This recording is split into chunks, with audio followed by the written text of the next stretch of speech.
Hey Dirtbags, what's up? Happy Sunday. Today I am super pumped for today's guest. We have Lloyd Vogel on the pod.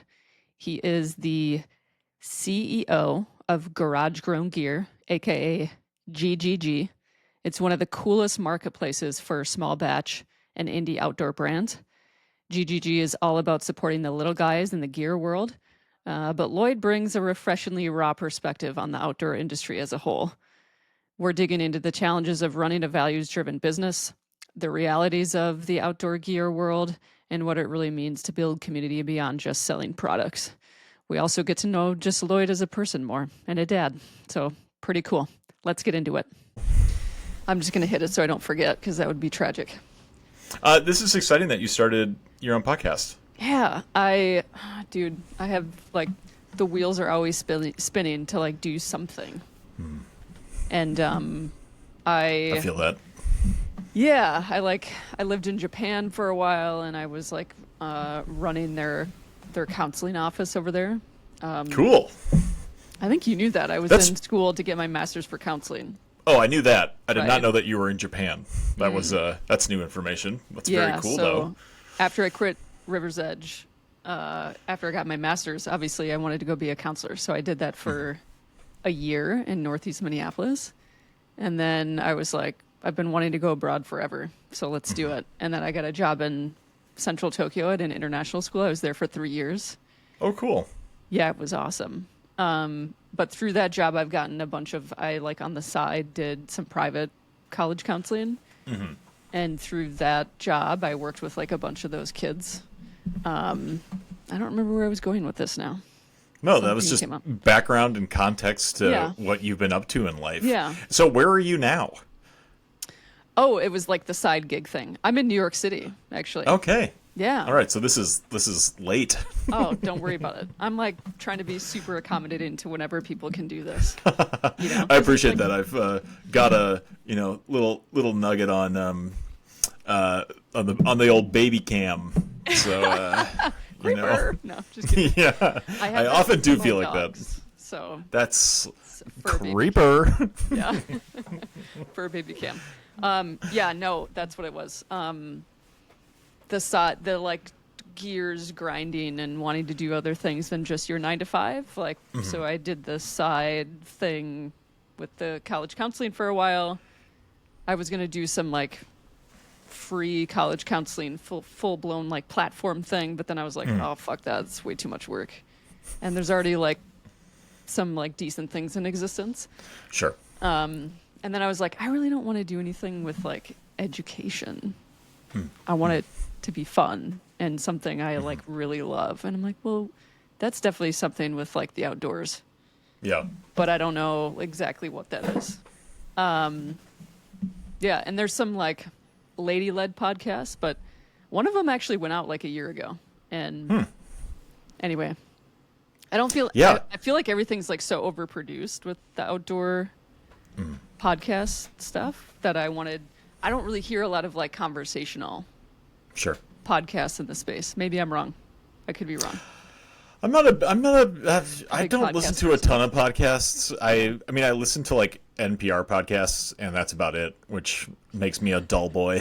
But oh, funny. Feels like I'm doing my democratic duty. Yeah, to be tuned in to life. Yeah, and to know how crappy the world is. Yeah. Well, you're pretty tuned into the outdoor community, which... That's true. Yeah. I mean, with how, at least through LinkedIn, I see you like on there all the time. And I'm like, at least through my virtue signaling on through LinkedIn. Yeah, right? I'm like, if I want to know something, I'm just going to go to Lloyd's page and like read for a little while. And then that's so embarrassing, and I appreciate that. It's like this financial something. It always pops up on my Instagram. It's like, why read through hours and hours of financial news when you could read for 5 minutes? That's like, why read through the outdoor industry? What mumbo jumbo? Just go to Lloyd's page. Read for 5 I'm glad I can be your aggregator. It feels highly performative, but it also feels professionally relevant. And I think I came to a conclusion last year. I was kind of like, I think the impetus was I was kind of bitter for not making some random outdoor industry 40 under 40 list, and I was like, "Are you kidding me?" And I'm gonna rant on LinkedIn about it. I did not rant on LinkedIn, but I felt like I should. But then I realized that I kind of just took this approach of being like, well, I can't really be particularly bitter about it because I don't really put myself out in public-facing spaces all that often. So to expect people to have any kind of, I don't know, to be bitter that Garage Grown doesn't get the visibility that I think it deserves, or that I don't get some of the credibility that I sometimes feel like I should in this space, and not just be like a vain, petty person. I was like, well, then I think I should probably do something more proactive, which is like, if I'm gonna, I actually have to try to do that. If that's actually what I want, I need to like kind of play the game a little bit, be on LinkedIn, go to trade shows, like do things that put me in those spaces. And so I've been, voice out. Yeah. And if I don't, And if I don't do that, I can't be frustrated that people just like, how are people just supposed to know? Like, no. People are supposed to know what GGG is, okay? Why don't they? I know that sounds really self-absorbed, but no. It's not. Like, what you're doing is super cool, and I didn't even know, like, before, listen, and we know each other personally. People maybe don't know that, but they're going to probably know that. After maybe the 5 people that listen to my podcast right now will figure out. Maybe it will, increase from 5 to 10 over the weekend. I'm going to post this to LinkedIn, so a couple more people are going to listen to it. Please, I was going to say, please post to all of your socials, Lloyd. Oh, I will. No, what was I going to say? Oh, yeah, just like, I've been like kind of watching you on and off, right, over like the years, because back in the day when you were starting this whole thing. But I'm not a huge social media person. I'm getting back on it now just because of the podcast, and I want it to be, I have other plans to make it more than just the pod, but I was like, damn, he's got like 92,000 followers on this thing. That's crazy. Not that I was like, he's going to have like 500 people following him. No, I definitely knew it'd be more than that, but I was like, that is a funny thing of like, as Garage Grown has grown, I think, like some people think we're way bigger than we are. Some people think we're way smaller than we are, which I'm totally fine with. I think honestly, there's benefits to kind of being a little amorphous. Like we can play the small business card a lot when we want to, and we can also play the like, we kind of have our shit together card. And, you can kind of fluctuate between both of those worlds because on any given day, they're both true. We both like kind of have our shit together and are still, a relatively small brand, but we represent a lot of folks that are a heck of a lot smaller than we are. And that's a thing. Yeah. That's awesome. Yeah. I would definitely play that to my advantage too. So. Yeah. It's all part of the, I think it's just like clever it's just like what you should do. Yeah. Like it's not even, it is. And honestly, depending on what way you're looking at it, it's going to be true. If you're comparing us to Amazon, we're tiny. If you're comparing us to someone who's sewing fanny packs in their basement, then like, we have an HR department. That's different. But you have a Toby. Oh no. We have a Toby. I know. I don't think they self-identify as a Toby, but we have more of a Holly. Maybe no. Holly's equally weird as Toby. What's worse than one HR person? Two HR people. That's the joke on the show, I think. It's like, that's good. Michael just doesn't stop. Okay. Funny. All right, let's get into it. I want to be cognizant of your time too, and your little sleeping nugget at home. So. Oh, you're fine. I also try. I'm gonna try really hard not to ask you like a bunch of boring questions that other people have asked you. That's Feel free okay. to just be like, I'm not gonna answer that. I would never do that. I've lived in Minnesota for far too long to say anything along those lines. So, before GGG, like. Obviously, you were, not obviously to me, because we work together. You were a special education teacher. Mm-hmm. You had this idea to start Big Outdoors, and then that morphed into GGG. What is something in those first days that you could share that nobody like really knows about? I think like just like the terror of it, of like I think like when you launch something and like I sunk all of the money I owned that I had into Big Outdoors. Like at that point, it was like You were I don't all know, in. Like I was all in. I don't know if I knew that, or maybe I did at one point and I just like totally forgot. That is Well, frightening. it's like a weird thing to talk about because I mean at the time, yeah, I was teaching full time and was like, okay, this is destroying me slowly or rapidly. I mean, I think I was burnt out on teaching You were before like, I even started yeah, you teaching. were like pre-Brexit before the mass Yeah, teacher exit. You were like, I you were cool before the I was a big wave hit. trendsetter of Yeah, yeah, you were. no.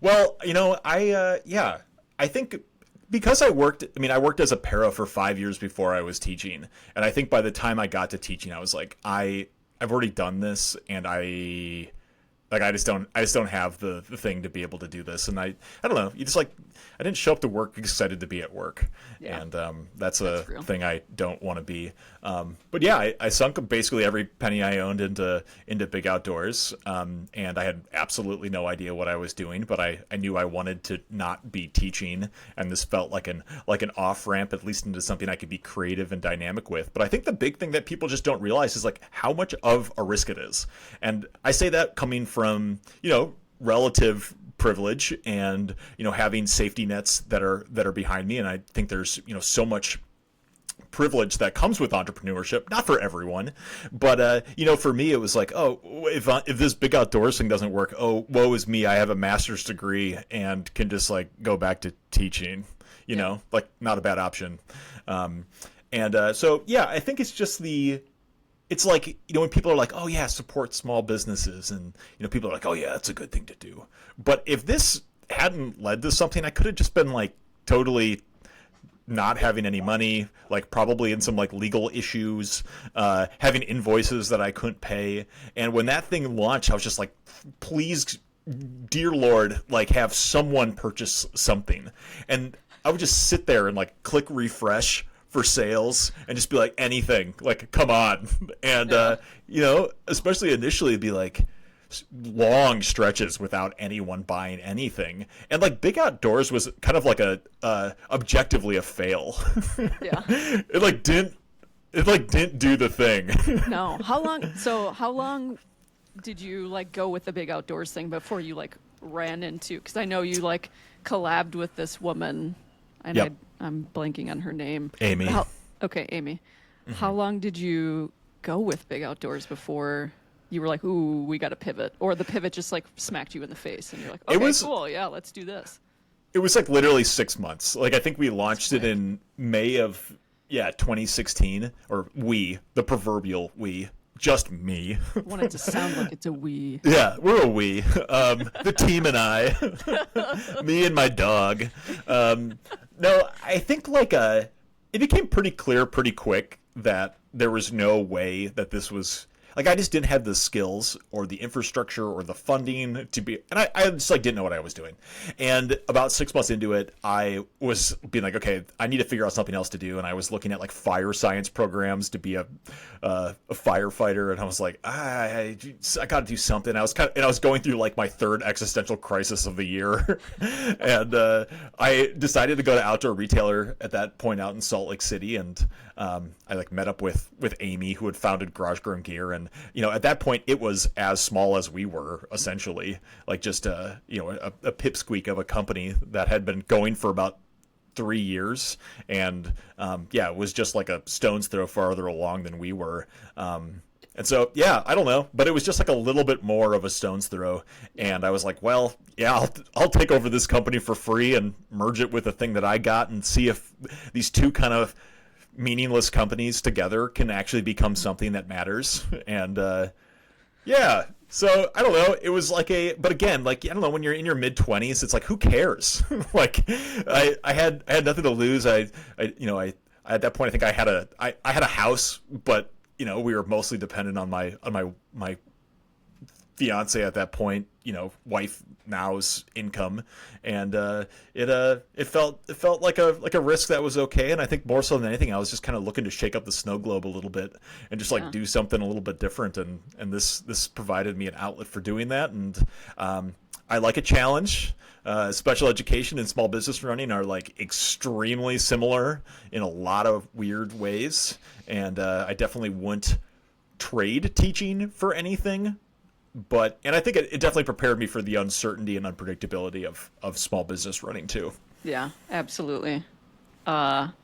I don't think, I mean, shout out to all the teachers and educators out there. Like, I don't think, like, if you haven't worked in a school or worked in a position like that, like, you really just you don't have any idea. Like, it's crazy. Not at all. I think I read a statistic once that teachers and educators or principals, counselors, whoever, were making, like, just as many decisions in a day that, like, a surgeon is.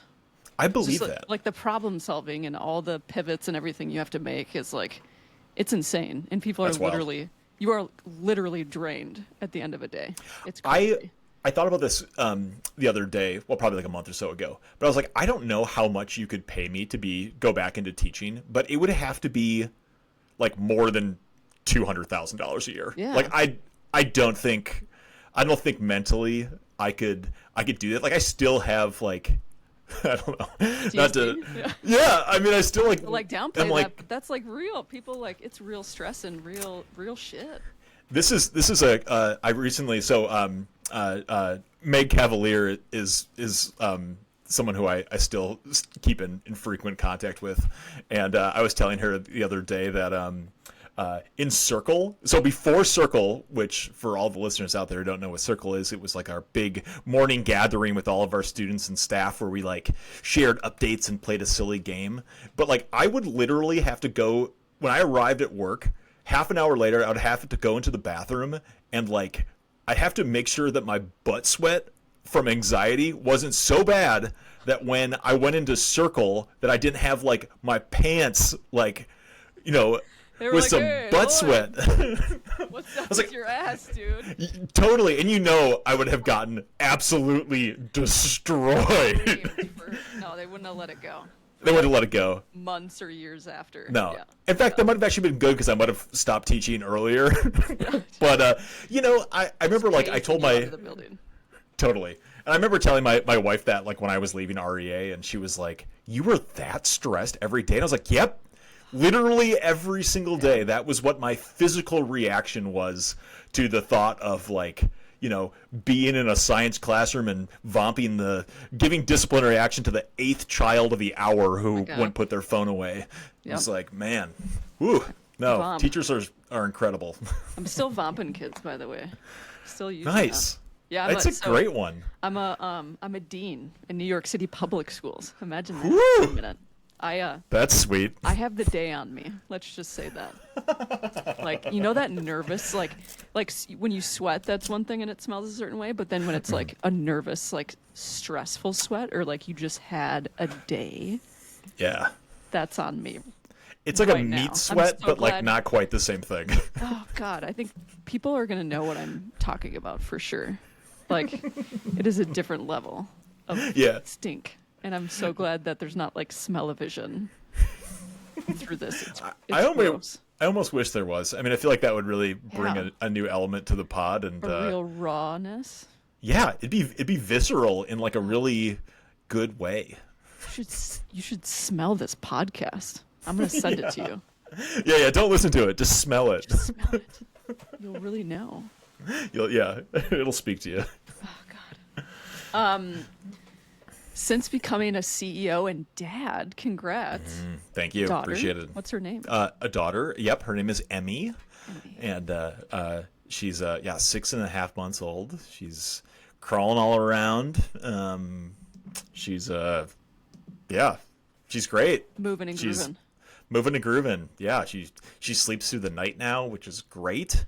I've been joking that Garage Grown Gear has a sibling now. So, that was funny the first time I said it, and now you're like, for real though. I'm like, yeah, it feels like it requires more responsibility than a business at this point, but there are parallels. Right. So since becoming a dad, and you've been a CEO for a while now, how much are you actually like getting out on adventures? Like, how has that changed?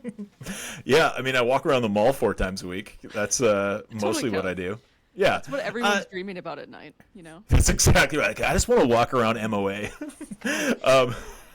I mean, I was literally there before this with Emmy, but yeah, I mean, very little, to be honest. Like I was off in the Wind River Range last year for a couple of days. I love which the winds. Oh, they're incredible. I've got a couple trips planned for a little bit later this year, but really, like the last 6 months to a year have been pretty sparse. Between like I've stepped back from Garage Grown a pretty big amount over the last year.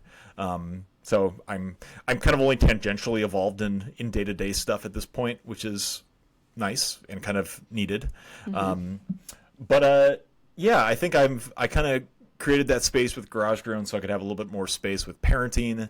And I think, yeah, next step is kind of to figure out what I want to do with the non-existent free time that I have, and try to carve out a little bit of time for myself to experience the stuff that, you know, ultimately fuels the work that I do. And I do feel a little bit more disassociated from, kind of the why at times. Like, you know, if you strip ultralight backpacking gear away from the outdoors, it's just kind of vapid consumerism. And one could argue that it's vapid consumerism regardless, but it's at least infused with something that feels meaningful if you look at it from certain angles. And that really, you know, justifies it to me that what we're doing helps people experience the outdoors in ways that are more comfortable and easier and more accessible, and that feels positive. But if I'm not really doing that for myself, you know, after a little time, then it just kind of turns into a marketing problem or a sales problem, and less of like we're doing this because X, Y, and Z. Right.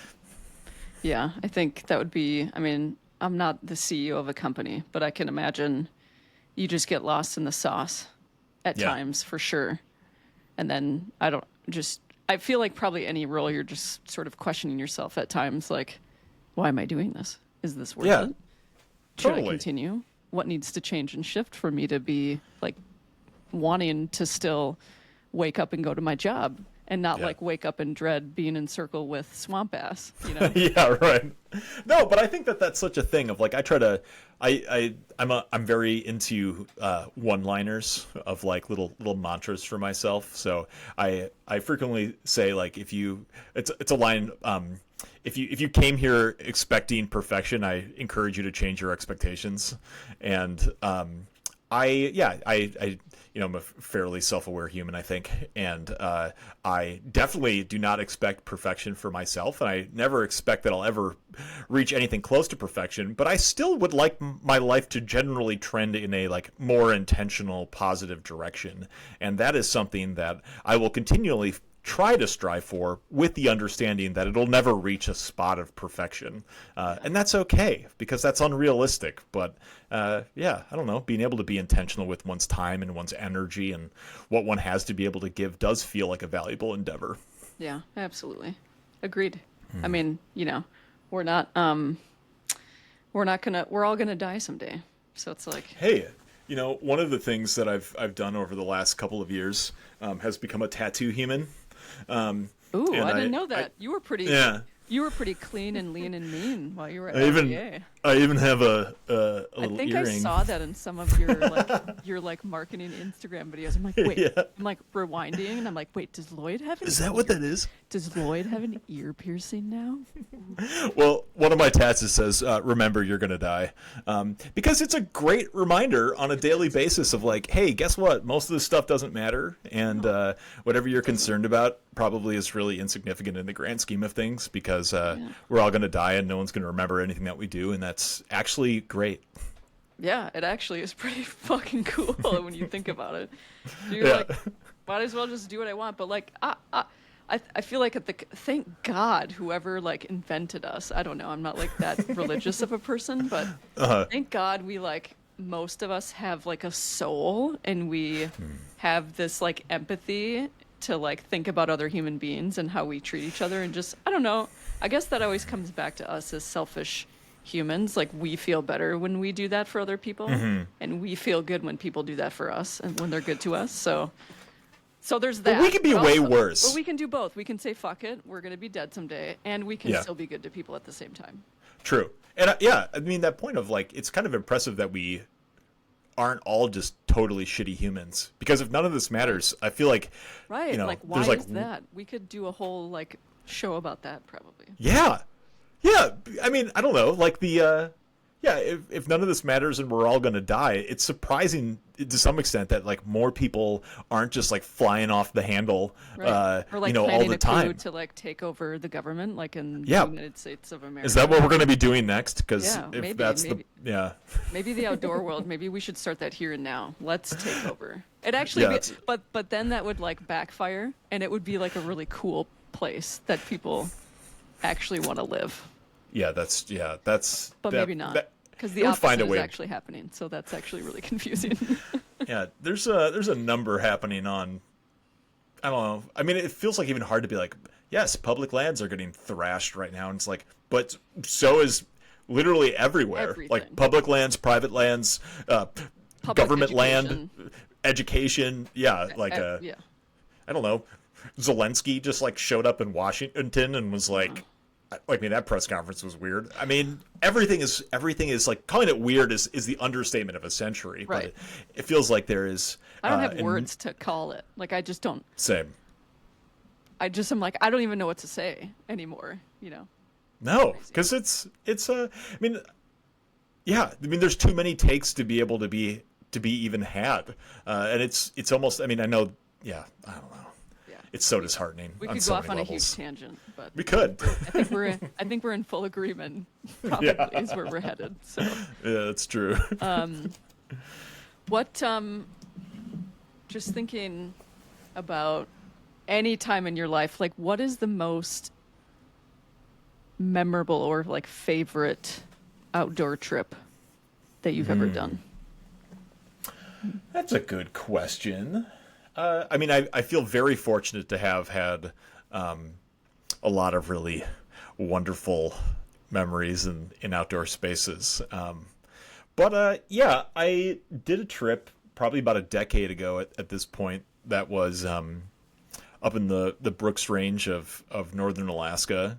And there was a solitude to that I've never experienced anywhere else in my life. I think a lot of hiking in the lower 48 it's on trail. It's not like it's human highways, but if you're hiking the PCT, you're seeing people. If you're hiking the SHT, you're seeing people.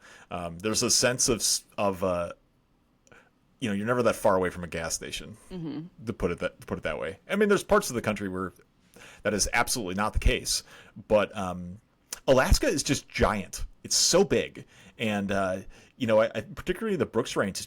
It seems endless, and because the North Slope is north of it, it just kind of seemingly stretches forever. And I spent like a month and a half up there, and I think other than a couple of resupplies from float planes, we saw one other person.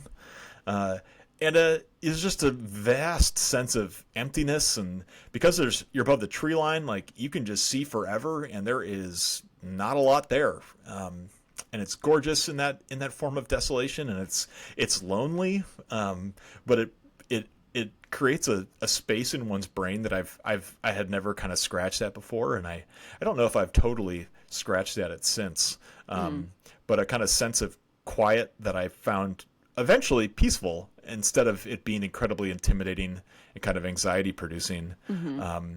And I just kind of being out there long enough in that sense of solitude. I mean, I was with other people, but kind of just being, not, popping into town every couple of days or whatnot. Right. It really like allows your brain to kind of be able to disassociate. And, now I often will hike with headphones listening to a book on tape or podcast, but and partially that's because I struggle to hike long distances with my own brain. Yeah.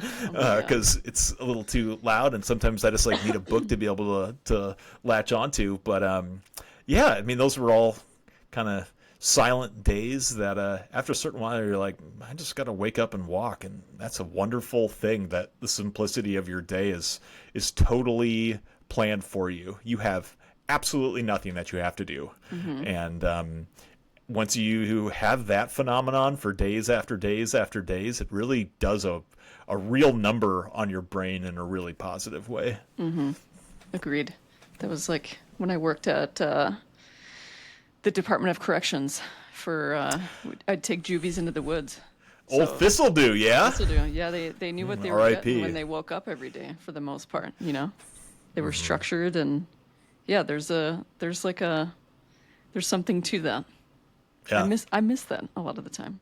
Like I would drive up to the woods. I mean, I'd have to hang out with, not have to. I had the pleasure of hanging out most of the time with these kiddos, and I would just find myself like all the stress from the city and whatever else was going on would just like melt away that first night in the woods.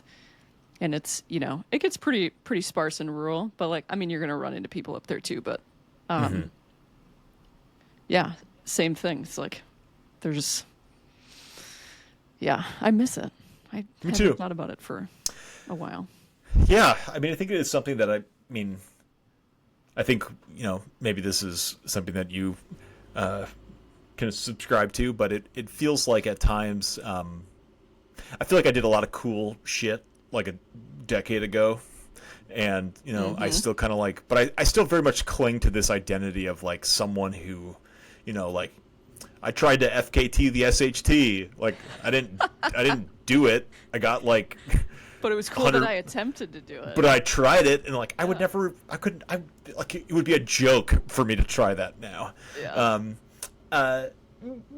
But I still like very strongly cling to that identity, even though it's something that it's not like a particularly active part of my life. Other things have just kind of had to take priority over it. And it doesn't mean that it won't flow in and out of my life as, you know, as I get older and, you know, maybe retirement or whatever, or maybe Emmy will absolutely love backpacking and that'll become a formative part of something that our family does together. I have no idea, but I know that it's had to take a backseat the last couple of years. And I think I've just kind of had to be okay with that, of just like life, you know, has seasons, and this is a season that does not involve me disappearing into the woods. Like this is a season for like diving deeper into the areas of family and business that I kind of need to do for foundational, like these are the things that are going to set me up to be able to do X, Y, and Z in the future. Right. And that's not the sexiest or the most adventurous, but you know, I guess it's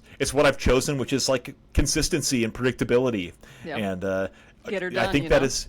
Yeah, and I think you know, being folks in their mid-30s, like, man, like I'll take a dose of that at times. Don't say it. Don't say it. No, I'm just kidding. 20s were great. I was just wild. I was just not wild, but just doing wild stuff. You know, it was so fun. Yeah. I mean, that's exactly it. You, like you have babies, you have a house. I don't have either of those things. I'm very much renting in New York City because no one can afford. It's a different set of circumstances. Absolutely, it is. I do have 2 fur babies and a partner, but yeah, it's crazy how life shifts, and it's just like a gradual shift that sometimes you don't really pay attention to, but it's all good. Yeah, I love my 30s. I think it is. Like I feel like my brain is cooked. Like in my 20s, I'm like, what was I doing? Oh my God. But then I'm like, that was a really cool impulsive decision. Thank you, 25-year-old Danielle. Like, yeah. No, I think about that frequently. If sometimes I'm just like walking my dog around South Minneapolis, and I'll be like, "How did I get here? Like, what happened? What's happening? Like, what? Like, and I do thank my 20-something-year-old self, because 35, almost 36-year-old Lloyd would definitely not have just kind of started a company and thrown caution into the wind.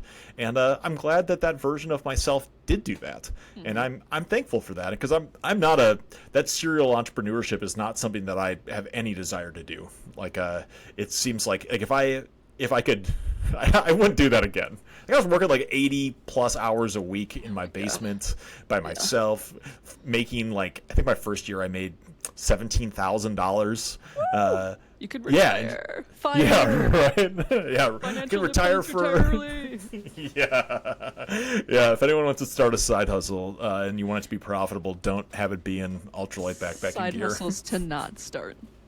Yeah, yeah, that's definitely. I can send if you need any references for that, I can send you plenty of people who would not recommend that.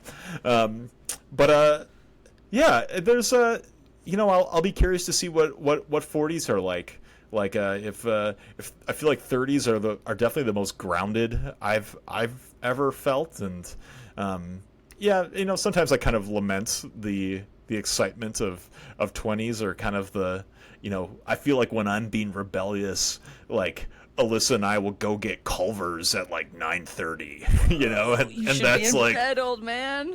that's right, or we'll like stay up to midnight watching Love Is Blind, and Oh my like that's God. like Oh my God. that's what yeah, we're let's doing. talk about that for a minute. Love is bland. Everyone's calling it Love is Bland. I'm like, Yeah. yeah, what? I'm like, okay, yes. However, who cast these people? Like, that's Right. the true.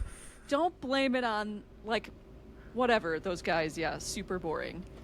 But who cast them? That's who Yeah, we that's should be throwing under the bus right now. totally. Yeah, it's not their fault. Like, that's who they are. They were that way beforehand, and so they're that way on the show. And the whole producers, everybody knew what they were getting. Really? Yeah. Really? Some like bran muffins. And Minnesota's white, but like it's not that white, especially not in No. the metro. Like Yeah, we don't have a single no, it's wild. I mean, we don't have any Hmong representation in Minneapolis on Love Is Blind. Like, we have the largest Somali population yeah, that's outside what I of was gonna Somalia. say. No Like- Somali representation. None. Yeah. Next, And- we have a pretty solid pop there too. Like yeah. whatever Love Is Blind. Hey, do you want to hear something fun about Love Is Blind Minneapolis? Yes. Shoot. So there is a date. Are you watching it currently? I'm taking it I yes. am like side watching it. My Okay. partner is like really into all of those types of shows, and I'm Well, just then- over here like planning my podcast, like during my. Yeah. I'm like, sure, okay. I'm like, wait, what happened? She's like, stop, like, don't ask me any questions. Either listen or don't. Yeah, either listen or put your headphones back on because I'm not answering any questions. Well, there's two characters. Well, I guess they're people, not characters. But there's the guy who's the walking red flag, whose name is I can't remember.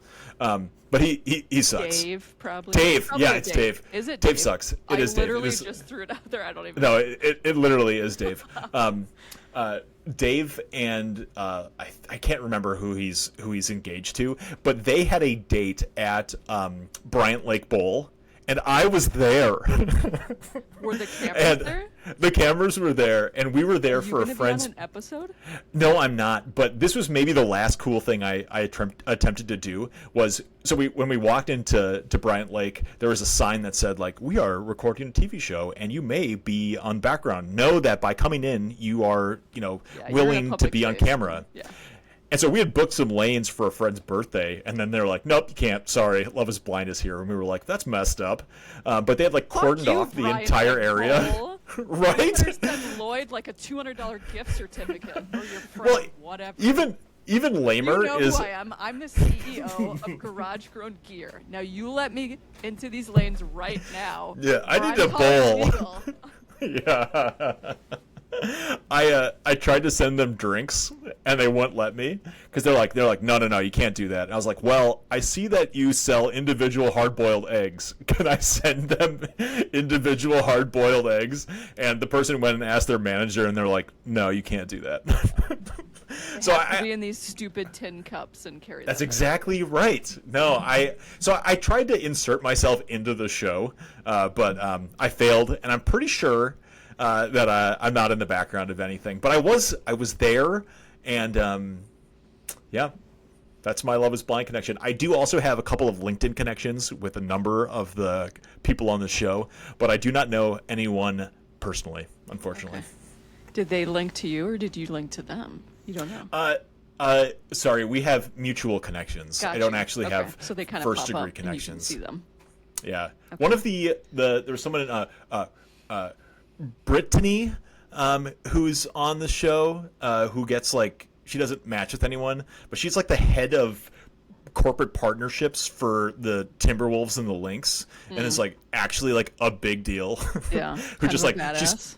yeah, Or she- and she's oh. like And the dude, you'll love this. The dude dumps her, and is like, I don't really know, because she said that she's like, well, yeah, my last relationship was with a woman, and this guy immediately was like, I remember them I remember in the background noise when I was pseudo listening that was going on, and I was like, we were like, the fuck, really? yeah, it's like yeah, I mean, and there's like so much. Is this there's so much like 1905? religious. Like, Yeah, what for is- real. I immediately did turn to my wife, and it sparked a good conversation of like, yeah, if I had dated a man prior to dating you, would you think that that was weird? And she's like, I've never thought about that in my life, but I don't think so. I was like, I wouldn't think that's weird at all. Like, I don't think a single part of me would care if I was dating someone who had dated someone of the same gender beforehand. Like, Yeah, it's just as a strange. it's just like I don't know. Like, I thought it had to be some type of weird religious thing on behalf of the guy, but again, Right. like, is this 1905? Yeah. Like, Oh my and god! none of you these dated people are. before me. How dare you? I mean, that was literally Dave's thing. So, who were they? What was their gender? What was their sex? What was Yeah, tell me, please. Jeez.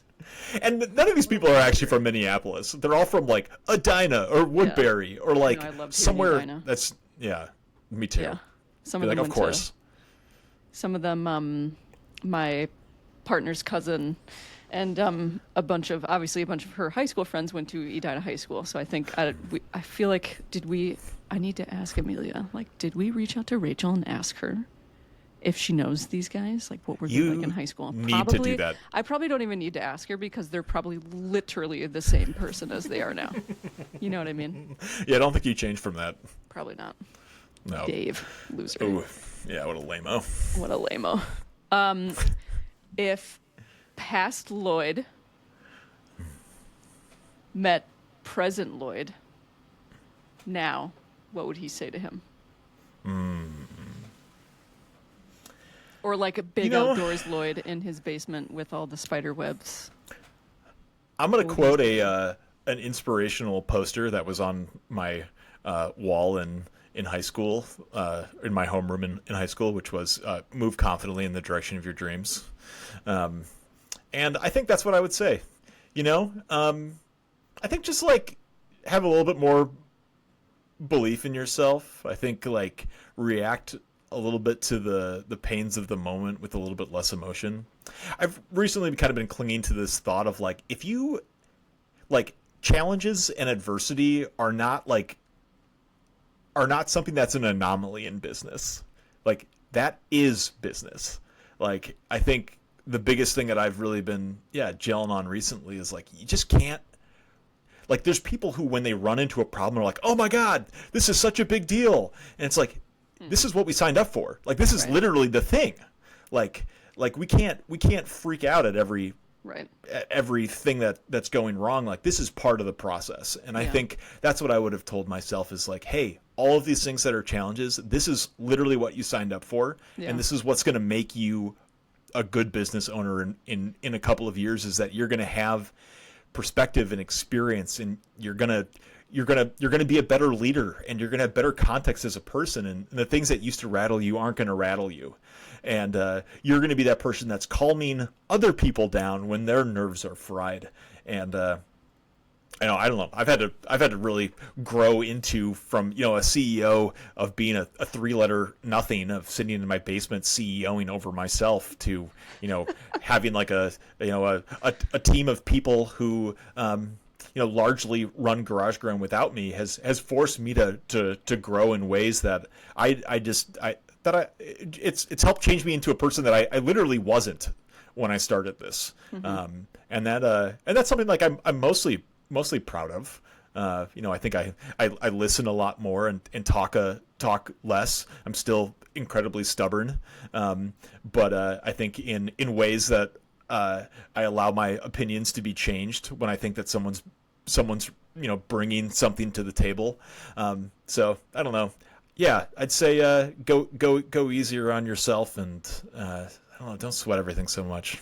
Yeah, nice. Give yourself some credit, Lloyd. Yeah, you gotta have some grace for yourself. Thing, That's right. Yeah, entrepreneurship is hard. You're hiring, it sounds like you're hiring people that are smarter than you, and I might as well just call you Steve Jobs in that case. Thank you. Actually, our chief operating officer is a random REA connection of from Emma. Okay. She hiked the PCT with this dude Ned Wolf, who is our COO and That's a is cool great. name. Ned Wolf, yeah, I call him Nedward a lot. He doesn't like that, Oh but no, or Nedwing Blackbird is another one I call him. that's a good one. Yeah, you can't take yourself too seriously. No, gotta have some fun, you know? Yeah, yeah. So, What's the weirdest or most unexpected skill you've had to learn as CEO? ooh, oh, I think the thing that I actually am, I think this actually comes from special education, but I think I have, I found, and this is kind of weird to say, but I found myself being able to be a total chameleon in terms of how I present to different groups of people. And I think one could look at that and say that I can be very agreeable, but I'm not being agreeable. I'm being calculating. Like I could join a group of 60-year-old white men and, you know, kind of like kowtow to them a little bit and let them know that like I'm kind of an alpha, but I'll defer to you and your wisdom every once in a while. Yep, just And play the game. play the game, and ultimately like they feel like, oh, I feel validated, and be like, yeah, because that was strategic, and I wanted you to feel that way so that I could get what I wanted out of that Right. interaction. That Lloyd's a good guy. He really listens to us. Totally. When in reality, I'm going back to my team and being like, God, I hate having to schmooze with those. Like, I hate showing at trade shows and having people be condescending or like, you know what you should do with your business? Listen here, But, like, Sonny. I mean, it's totally that. And I mean, because, the outdoor industry is such an old white person place in general. But then I feel like I'm able to then code switch very quickly and, kind of like be one of the boys with a couple of younger sales reps. And, I don't know. And I don't think that that's something that I necessarily like. Like, I think it's in the most negative aspects sometimes feels like I'm gaslighting myself. Yeah. But I think it is very, very useful as a skill. I think it's useful within my role as a representative of Garage Grown, but I think the kind of like public facing side of what my job was, I never thought that was something that was going to be as important as it is now. Yeah. And kind of, there's no one who can represent Garage Grown to the industry more than me. Right. And so developing a bit of a voice for myself, being able to fit into multiple spaces to have conversations with people who believe things that I believe and people who don't believe things that I believe, and being able to be, kind of tolerable in all of those spaces is like kind of crappy, but also something I've gotten to be very adept at.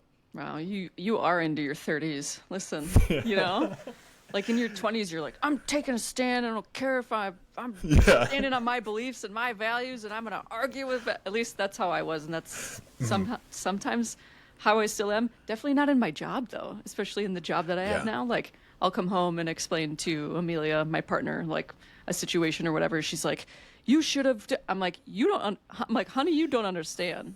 You can't talk to people that way. Like, I'm not a. Listen, I'm calculated like Lloyd.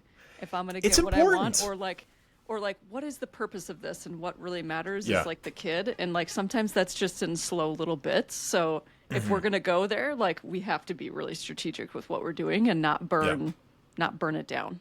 Don't burn bridges, and it's just like it's not worth the emotional energy. No. Like, you might need that relationship in the future, and like I don't want anyone talking bad about me or talking bad about how I handled something, because that shit ripples out quick. It does.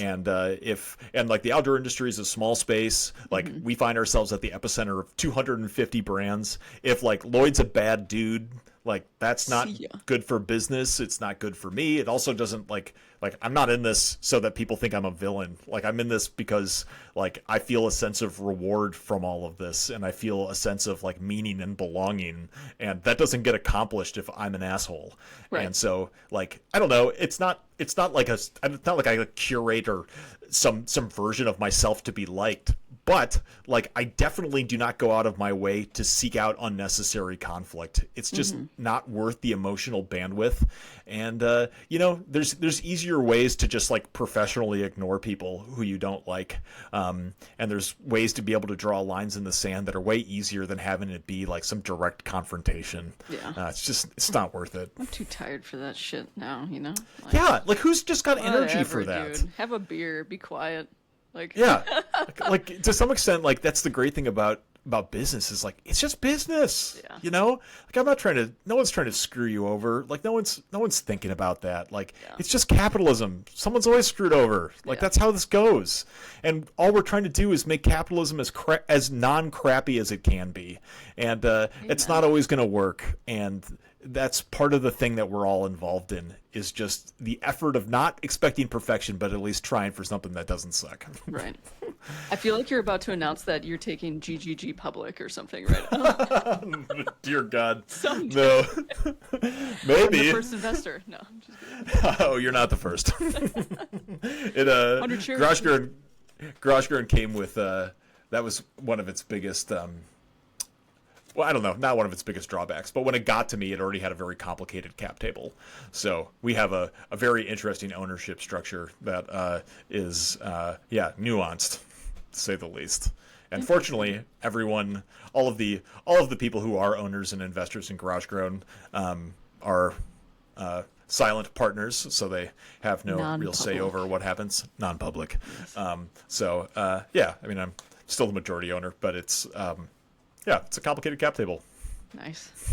Well, maybe we'll save that for a business podcast, not a dirtbag podcast. Yeah. Those dirtbags cap over there, tables. they kept talking about business. It was real boring. I turned it off. I would too. Yeah business. Right. Business is boring. What is this? Unsubscribe. What's 1 star review? 1 star. How do you give negative stars? Yeah. Honey, can you come here for a minute? What's the biggest behind the scenes disaster that's happened at GGG? Ooh. That folks don't know about. Not that you're like blasting that all over your social media, like we're a complete shit show here. Check us out. I mean, like we've almost gone broke so many times, especially in the early days. I mean, not really anymore, but we threw a Kickstarter campaign because we had no money, and we just like needed cash. I don't know. I mean, honest to God, there's been so many. What did you raise for that Kickstarter? 20 grand. Okay.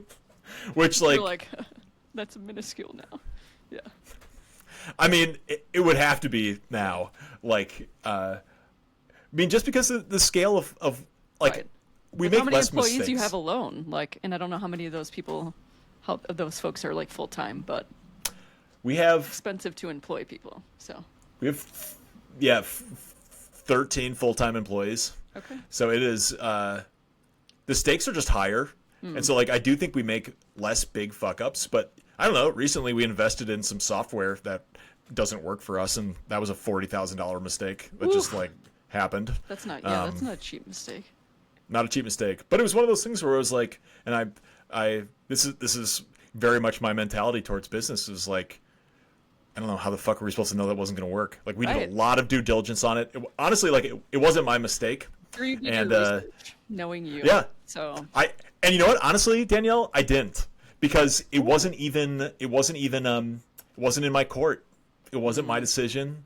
It was something that members of my team did a whole lot of due diligence on, and basically it was one small detail of a software that was going to make it a no-go, and we didn't know about it until we just didn't even know to even ask the question. Because there's when you're looking at something that's such a big system, right? Well, and sometimes you just don't even know to ask. Yeah, you don't know what to ask. You don't know what totally that.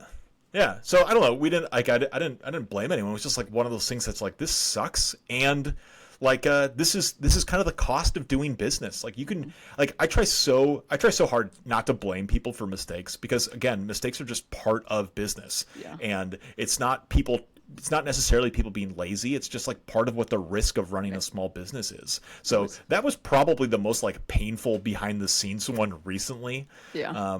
But like, I don't know, we also just like sent a wire transfer for 18 grand to someone, that didn't exist. And that money's just gone. We just got scammed out of, almost 20 grand, which sucks. And we're never getting that back because wire transfers are pretty much, set in stone. Gone into the ether. Yeah. So I don't know. We haven't had any like major mistakes or kind of like mess ups, but those were two that felt particularly like, ooh, that's just burning cash. Let's just set that on fire. It could be another couple people in the warehouse, but Yeah, but and I think that's good leadership with what you were saying. Like, you don't want to blame people and turn it into a whole thing. Like, what is that going to I mean, obviously they already knew they fucked up. Like, it's like in counseling when you tell a kid what they already know. It's like they already fucking know that. Like, right. What do you mean? Just let's just make it worse and like push into the wound and like twist. Yeah, that never helps. Like, it never does. Like, people are typically, I don't know, that's why you hire good people. It's because they're going to be harder on themselves than you need to be on them. Yeah. Like, both my team definitely like knew the extent of the issue and the problem that was happening. But I mean, largely, like, one builds trust by reacting to that in a positive way, and to some extent, and this comes with a certain sense of privilege, but like, it's just money. Like, we're literally in business to make more of it. So like, game on. Like, this is, that's the thing. We need to make money, and now we need to make even more of it because we lost some. Right. But that's just part of the deal. And if you don't like, I'd rather like move fast and make mistakes than be slow as hell and not take risk. And I think a lot of companies see like risk as something to be scared of, where I see risk as opportunity. Like, you just gotta rebrand it. Have some fun with it. Totally, yeah. Because the alternative is just being fearful constantly, and who wants to be scared all the time? No. There's nothing to be scared about. Or have like stinky stress sweat. Yeah, I don't have that anymore. We're gonna be dead. Right? So we're gonna be dead. We're gonna be stinky dead bodies. It's true. I'm cremating for sure. Yeah, like, that sounds better. Like, I don't put me in a wood box and bury me. What? I mean, I honestly don't think I care. Like, but what else did you do back then? I guess they're like, I guess let's just dig a hole for Martha and put her in the backyard. And I'm like, what? Yeah. Put her with the other Marthas. Yeah.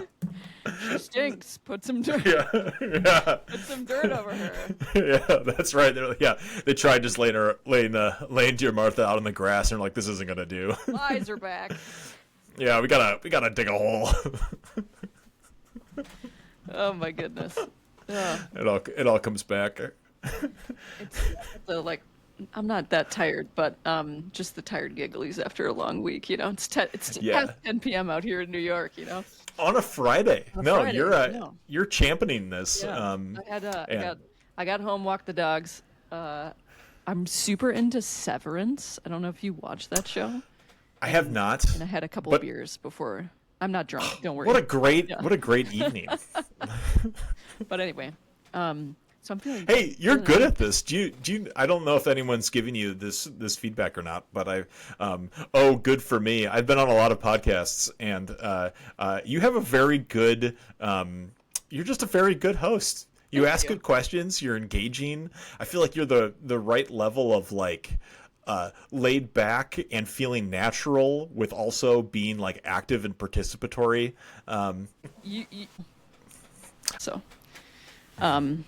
What's a place, adventure, or specific trip that you've been daydreaming about lately?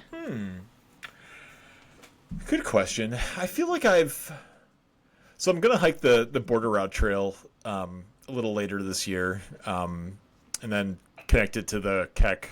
Partially because I feel like I should do them, so I'm going to. Nice. Feels I like never a have. Minnesota. I haven't either. Yeah. I through hiked the Spear Hiking Trail a couple of years ago. That was fun. Did you do it in one go, or did you do it in? Okay, I've done almost all of it, but in sections, not a whole pass through all at once. I had done most of the sections prior to through hiking it, and then like the last like 50 miles I'd never done, so that was kind of exciting. But I also did it when it was really cold, so it was like late Not as April. fun. Yeah, it was like It getting can down get to the nasty teens. up there around that time too, with the lake It effect. Whoo! so the first time, when I was trying to do an FKT on it, I went way too late in the season because I hadn't trained enough to be able to do it sooner. So I like finally got to a spot where I was like, I think I can maybe do this. And I got 2 days into it, 100 miles into it, and we got 12 inches of snow. I was like, this is the dumbest. Oh my Like, God. this is so. And so I literally just like went to a trailhead and was called my sister-in-law's boyfriend. Was like, I need to get picked up because I'm freezing my butt off, and I like can't hike, and these trails are, a foot deep in snow, and Treacherous. yeah. Yeah, I'm looking forward to that. I think at this point I feel like I have the adventures that I have that I dream up are more like doing a road trip across Canada, or like I'd love to just like yeah, I don't know. Like I'd love to just like do more international travel. Because I don't know. I love walking through the woods, but I was in Italy this past year and was just like I just loved that. And Alyssa and I went to New Zealand the year before that, and I think especially with having a kiddo, like we're not really doing any traveling this year, and I just found myself so loving kind of the freedom and food and activities of just being able to be in a foreign country and be like, I can do whatever because I'm on vacation. And I mean, I love the simplicity of backpacking, but at times it's nice to be able to like sleep in a bed and eat delicious food and immerse yourself in a culture that you really haven't. And I think it's just like a different form of exploration. Yeah. Like I don't think of these things as like very different, but yeah, I think a van trip across Canada is my current like. That sounds fun. Yeah, you want to do like the whole of it?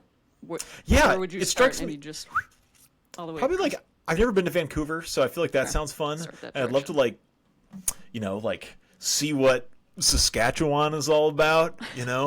Like maybe I'd love to go to like Nova Scotia because that's a Heck yeah. thing. Yeah, it looks Like, beautiful. Right? But like, who goes there?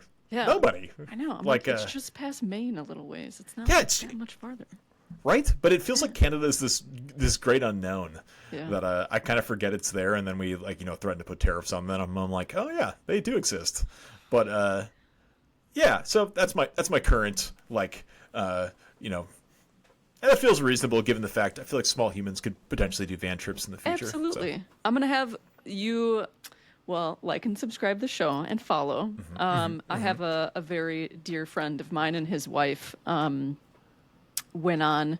I think they did it twice, but the first round they had baby number one with them and two dogs, and they were Dang. out for like 6 months or something like that. I can't remember the exact time. That's so cool. Just like dirtbagging around with a trailer and their truck, like a small I trailer and a love truck. It was the awesome. concept of that. Yeah, Yeah. they had like such a good time. So we're gonna like talk specifically about that specific trip. I love that. Yeah, so maybe you'll get some tips from them. Please. Yeah, absolutely. What's current brand or gear you're most excited about right now? We're about to bring on a shoe brand called Norda, which we're gonna start dabbling into footwear, which is like a new space for us. But they make Dyneema shoes that are really cool, and I just got a pair, and I just walk around the mall with them because that's what I do. Because I'm But, a dad now. Because I'm a dad. But they're awesome. Like, they last a lot longer than Ultras, which I feel like I'm constantly annoyed by how quickly Ultras fail. And yeah, they're just like cool and comfortable. They're trail runners, but they like need to be broken in because they're not just like a Hoka where you just put your foot in it and they're just engulfed in comfort. Yeah. But they Yeah, they just are like really like I never really thought about how nice it is to have like light footwear. Like I feel like I've ultralight is all about yeah lightning gear, but I never really thought it mattered for shoes. But whenever I go between wearing these and anything else, I'm like, this is makes walking easier. Nice. It really does. So yeah, I'm excited to dabble into that. We added like 50 new brands to Garage Grown last year. I imagine we'll probably add another 50 new brands to Garage Grown this year. There's no lack of innovation in the outdoor industry. There's just lazy people who don't really want to look at that innovation, or they, look at like Coleman and are like, oh, there's no innovation in this space anymore. And it's like, yeah, you're looking in the wrong place. Like, what do you expect? Yeah, but, you should know what you're getting. Like, yeah. What do you mean? Yeah, so there's lots of fun things I think to kind of be stoked about this year. Yeah, nice. Mm-hmm. So that on average you're adding about 50 a year for the last umpteen years. Yeah, that's about right. We've been at about 250 brands right now. Okay. Which feels like a lot, but there's still a lot of room for different products and different brands to be able to have spots on Garage Ground. So yeah. Yeah, what's constant evolution. What's like your criteria? Like they throw gum at the wall and it sticks, and you're like super, or you're like, no, we've got criteria that you have. We do have criteria. Okay. Well, good. I'm glad you have some standards, Lloyd. Yeah, thank you. Yeah, it's surprising to me too, but yeah, it used to just be me, and then I was like, do I feel comfortable just like gatekeeping the ultralight industry based on what I like? And I'm yes, because it's my company. I mean, to some extent, yes, but on the other extent, I was like, we need to create some kind of formalized process for evaluating new brands. So we have like a product review team that it consists of someone from marketing, someone from operations, and someone from buying. And so the three of them, everything with us starts with a sample. So you can love a brand, we can love a brand founder, we can think they're doing really cool stuff, but if their product sucks, we can't sell it, and that's the end of it. So as much as we'd love to say, oh yeah, we love, like it comes down to what the brand is, and goes, no, it starts off with what the product is. And if the product is good, then we are able to step back and look at the brand, and does the brand jive with what we're looking to do? And things we're looking at typically with products is starting off like, would you use it in ultralight backpacking? If the answer is yes, then it does have a use case. Like it doesn't have to be the lightest thing in the world always, but it needs to be like kind of the best at what it's supposed to be. Yeah. And if it's the best at its particular use case, we're probably pretty interested in it.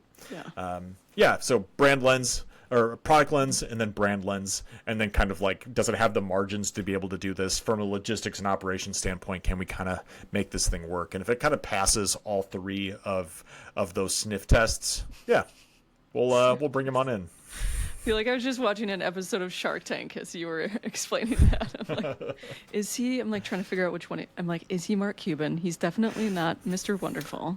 Not Mr. Wonderful. No. God, what a dick. I hate him. I love when sucks. like Mark Cuban just like shuts him down. He's just like, I'll like offer you $100 million for 5%. Shut up, Kevin. Deal. Yeah. Like just I love it when it's like his name is Kevin. Yeah. I mean, Mark Cuban out of the bunch is probably the one that I would rather be. I'm not a big like cult of ego guy. Like I never thought that Elon Musk was cool. I don't know, alien dude. Like I mean, talking of spin-offs that we could do.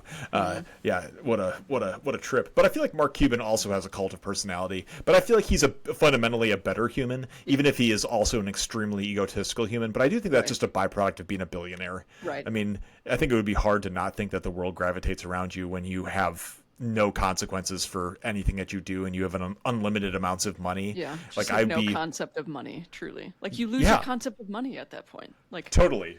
You have no idea about how the world works or relates to each other. Like you're so out of essentially touch. Yeah, that's it. Totally. You don't. You can. I mean, I think that's part of the problem with our current administration is, Donald Trump doesn't understand like people. He understands business. And I think that's true of like, trying to get like strategic mineral reserves from Ukraine. Like, yes, business wise, that's probably a smart, savvy negotiation. But what he's not thinking about is like, what is the human cost of that? How does that affect human beings? I don't. But that's care. not part of his calculus. Yeah, that is it. It's the I don't care, and I think that's the same with a lot of folks. And I think Mark Cuban like kind of cares. Yeah. Like, or at least like more so than potentially other billionaires. But yeah, he's got a shred of empathy.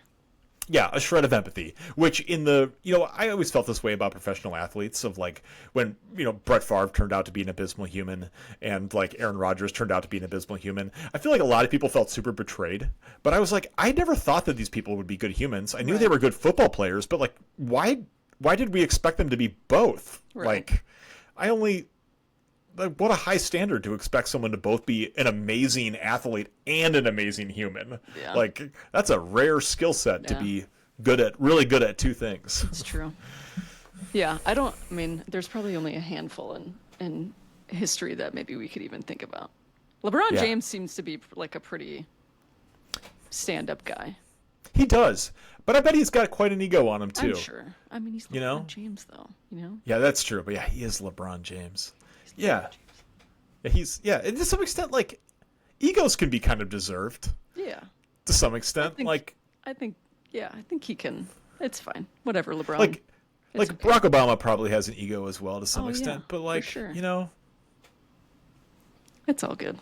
If I was president, I'd probably have a pretty high opinion of myself. Probably. A lot of people voted for me, Yeah. Look how popular I am. Look at the popularity contest I won.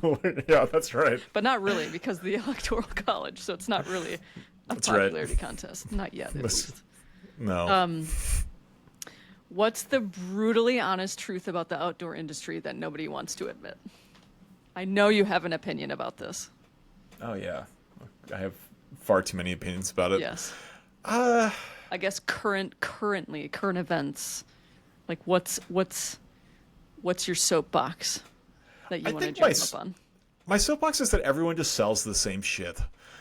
Like, I think it's such a boring thing that specialty retailers talk about, like, oh, we need to support, like, shop small, shop local. And it's like, okay, but what products are you selling? Oh, you're selling North Face, Mountain Hardwear, Marmot, Patagonia, Viore. And it's like, yeah, that. And it's like, okay, so you're telling other people to support small businesses, aka you, but with your buying power, you are supporting billion-dollar venture capital-run companies. Like, what? Like, that is an inconsistency that I do not understand.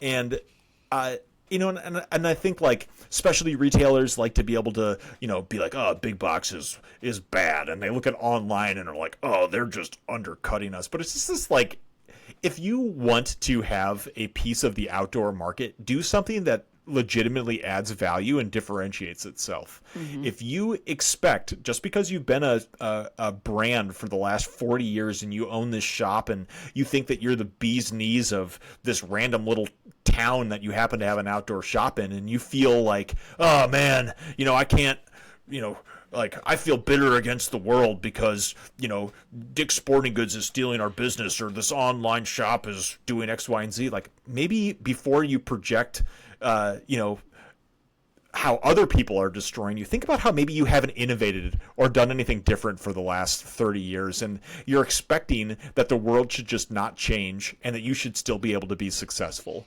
And that is, like, such a, like, Garage Grown grew out of a time where it would have been dumb as hell for us not to take an e-commerce route. Like, what? Do you think the ultralight scene in Minneapolis isn't big enough for this to be able to be a thing? No, like, no way. Like 10% of our business is international, and that's like, we ship all over the world. Like, Minnesota isn't even a top 10 state that we do business in, and so I think it's this notion that, like, if you want to, like, do something of interest in the outdoor industry, you have to differentiate your product lines. Like, if you are a small retailer, don't sell everything that can also be found at REI and Amazon. Right. Like, a way for you to add value is to actually add value. Carry brands that people aren't familiar with. Have great customer service. Like, REI just ditched its experience side of the market. Like, wow, you took the thing that really differentiated you from every other outdoor retailer in the space and just decided that it was a casualty of profit. Okay, cool. Like, you don't have to be everything to everybody, but you have to be something to somebody. Right. And I think REI just decided that it is, it's choosing profit over being a business that actually has a point of view. And as a business, I think you have to have a point of view. And I think that's something I take a lot of pride in with Garage Grown, is like, we sell products that you haven't seen before from brands you haven't heard of. Yeah. And that is not the easy route, but it is a route that gives us meaning and purpose and a point of view and a perspective that is unique within the industry. Yeah. And so we compete by not competing. Yeah. No, that's awesome what you're doing. It's like, grow a brain, grow a personality, have like some thoughts of your own about something. Yeah. Be different. Like, be different. Yeah. Like, and there's like, I think there's right now being a little bit of a reckoning. REI is scaling back. It's sold all of its distribution centers and is renting them back to themselves. EMS just sold. Backcountry sold. Mech sold. Moose Jaw got discontinued by Dick's Sporting Goods. Public Lands and Dick's Sporting Goods are backing out of the outdoor space. Like, it's all of this, like, and to me, that is not saying that the outdoor industry is can't support, retailers. It's saying that it just can't have another store that sells just Stanley mugs and Hoka shoes and Viore pants. Like, I think there's such this sense that, like, oh, well, running is for everyone. So if we just create athleisure and have our store be 80% apparel, that's what people want. And the reality is, like, yeah, that's what people want, but that's the stuff that people can find everywhere. Right. I did a rant on LinkedIn the other week that published a list of about 50 outdoor brands, and I said all of these brands can be found at Nordstrom's. Like, if you think that all you're doing is competing with REI, you're wrong. Like, you're competing with everyone when the majority of your product lineup is North Face apparel, and even like outdoor research apparel can be found at Nordstrom. Like, it's you got to do something different, or you're just playing in the pack. Yeah, boring. Like, why even go into it at that point, too? Yeah, what is it? What's the point then of you're that? just doing it for money. So go just work for one of them then. Yeah, true. You'll make more money. If that's what you want to do. Like, boring. Agreed. Yeah. Coming into, I think I got three or four questions left. Okay, great. If you could force every outdoor brand to change one thing overnight, what would it be? I know you just said they're all boring, and I don't disagree. One thing overnight. I think I would require all outdoor brands to have some form of a social justice component as well as an environmental component. Bringing back the DEI. Yeah. Whoa, can we say that? Yeah. Oh, no. I'm going to get banned on Apple Podcasts. That's right. I mean, I think it just having like some goals of like giving back to spaces that matter, and definitely accessibility in the outdoors matters, and preserving the outdoors matters. Yeah. And if outdoor organizations aren't at least doing something that attempts to make things better in both of those spaces, I think you're just monetizing an industry and not giving back. Absolutely. Yeah, uplifting. I think I want to highlight more of that. I feel like there's a lot of voices that we don't hear from, that people exist out there that aren't white men. No offense, Lloyd. Yeah. Absolutely. No. I want this space to be for everybody. I want it to be inclusive, but I definitely want to hone in on women, Black, Indigenous people of color, LGBTQ plus folks that don't always. I mean, the folks are out there, but the space was never built for any of those folks to begin with. No, and I mean, so there's a slow increase. There is. We're seeing it, but And I mean, honestly, I've said this to a couple of folks recently, but even if you don't give a shit about diversity, it's like smart business to, like, that is the changing demographic of our country. Yeah, why? Better it's change like, with it, or you're going to be left in the dust, homie. Yeah, if the diversity of America does not find themselves outside, the outdoor market is going to struggle. Mm-hmm. Like, it is a business play to expand the market of what it is beyond just, middle class white folks. And the outdoor industry needs less people that look like me being a voice in this space. That's 100% accurate. I mean, we only have a handful of brands that kind of identify in the BIPOC space. We have two black founders, and there's just, I mean, even like having female makers is such a small subsection. I mean, it doesn't take much to walk into one of these trade shows and be like, all right, here's a sea of people in flannel and yeah, flat billed cool hats and yeah, we all kind of look the ear same. piercings. Yeah, that's right. Yeah, I mean, yeah, I'm even bald now, so like I'm just like another nameless, faceless, That you know, bald white guy. Oh, Eggman. Yeah, which one of the dozens? Oh, that's good. Oh, funny. Okay, let's see. Where did I got my questions up here? When people talk about GGG 20 years from now, what's the one sentence you hope they say? So, like, as part of your legacy, and then part of GGG's legacy, because you know you're not seamlessly the same beast. Yeah, but I think it would be something along the lines of they stayed true to who they were. I think that's something that I've been feeling strongly, even in reference to the REIs. Like, I have a love-hate relationship with REI. I think the outdoor industry is like a way better place when REI is healthy and doing well. I mean, they are the biggest source of introducing new folks into the outdoor space. Like, no one else does as good of a job of making outdoor gear accessible than REI. And I just wish that they did a better job of it. And I think that's where, like, it's kind of the disappointed dad thing of like, I'm disappointed in REI. They should be better. I'm not mad. I'm just disappointed in you, I'm REI. just yeah, that's the case. And sometimes I feel like I come off a little bit hard on them. But I think, yeah, something along the lines of I think that's warranted. They stayed I'm true. gonna say. Yeah, I think so too. I mean, they should also stop busting unions and being crappy and, you know, yeah, whatever. But I think the biggest compliment that anyone could pay me is that I think that GarageGrown continued to be a genuine platform that continued to be a big advocate and voice for small brands.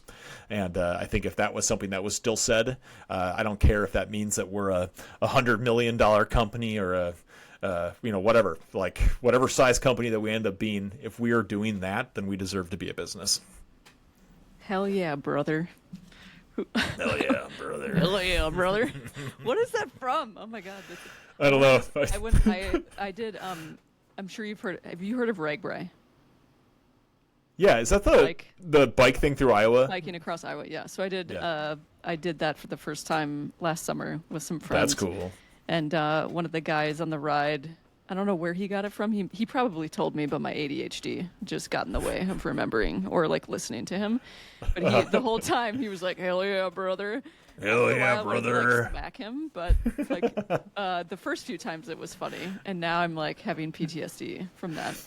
But it feels pretty fun to say. There it comes. You know? It does. Yeah. It felt like the perfect spot to put it right in there. So yeah, it has to be said somewhat ironically. I feel like if I started saying it as like a typical yeah, part brother. of my jargon, Like, yeah, I'd be like, no, yeah. hell yeah, brother. Yeah, you gotta say it. You gotta say it in a way. Otherwise, it's like, please don't. That's cringy. It's got to have a little bit of grit to it. Yeah, yeah, Yeah. exactly.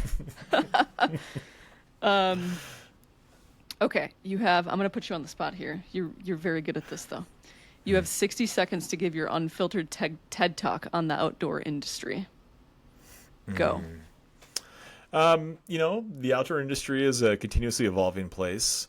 I think we're seeing a lot of transition in this moment. Kind of COVID boomed. Everyone bought a whole bunch of stuff. Then COVID went away, and suddenly everyone was overstocked, and there was massive discounting everywhere in the industry, and everyone really struggled. And I think we are maybe coming out of that space where, with some of the backing of some of these big box retailers struggling, maybe there's opportunity for specialty shops to actually be special and to do things that are cool and unique and different in this void of big box retail struggling.